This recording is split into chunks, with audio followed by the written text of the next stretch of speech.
कई बार सवाल खड़े हुए हैं, चाहे वो SIR को लेकर के भेदभाव रहा हो या फॉर्म 7 को लेकर के जो बीजेपी बेईमानी कर रही थी उत्तर प्रदेश में, या बाई इलेक्शन में जिस तरह से सरकार ने मिलकर के वोट को लूटा था।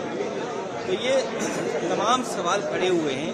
इसलिए चुनाव आयोग जब आज चुनाव डिक्लेयर करने जा रहा है कई स्टेट्स में, तो चुनाव आयोग ये भी भरोसा दिलाए कि निष्पक्ष चुनाव होगा और कहीं भी किसी के साथ भेदभाव नहीं होगा, क्योंकि बहुत सारी उंगलियां चुनाव आयोग पे उठी है।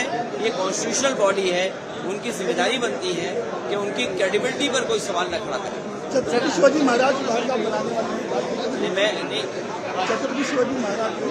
हम सब और हमारे लिए गर्व की बात है कि छत्रपति शिवाजी महाराज जी से हम लोग समय समय पे प्रेरणा लेते हैं, उनके साहसी होने का, उनकी बहादुरी का, और उन्होंने जो अपने जीवन में जो रास्ता अपनाया संघर्ष का, उसको लेकर के आगरा में एक बहुत बड़ा म्यूजियम बनाने का सरकार ने फैसला लिया है।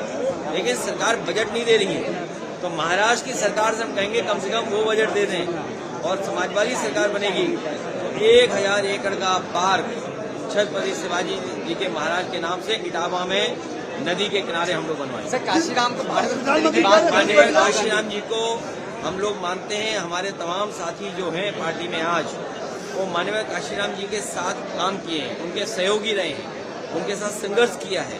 आज उनको याद करते हुए एक बार दोबारा संकल्प लेते हैं कि बहुजन समाज को जो उन्होंने जगाया, बहुजन समाज को जो न्याय और अधिकार दिलाने के लिए उन्होंने बाबा साहब भीमराव अम्बेडकर जी के संविधान के तहत संघर्ष किया, उसको हम लोग याद करते हैं और उस रास्ते पे चल करके बहुजन समाज को न्याय और सामाजिक न्याय के राज की स्थापना के लिए हम लोग काम करेंगे। राहुल गांधी भारत रत्न की मांग कर रहे हैं काशीराम जी के लिए।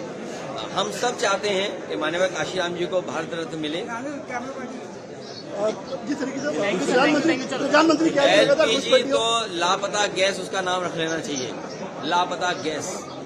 अब है ही नहीं कहीं पर गैस। आप ये हालत है, बताइए, हालत ये हो गई है कि खाना नहीं बन सकता। ठेलों पर हमारे छोटे बहुत कारोबार नहीं कर पा रहे, और लखनऊ में और आसपास तो चाट नहीं मिल रही है ठेलों पर, क्योंकि सिलेंडर ही गायब हो गया। प्रधानमंत्री बंगाल में ममता दीदी के प्रचार के लिए क्या आप जाएंगे? मैं उनका पूरा समर्थन करता हूं दीदी का, और पुनः वो मुख्यमंत्री बने।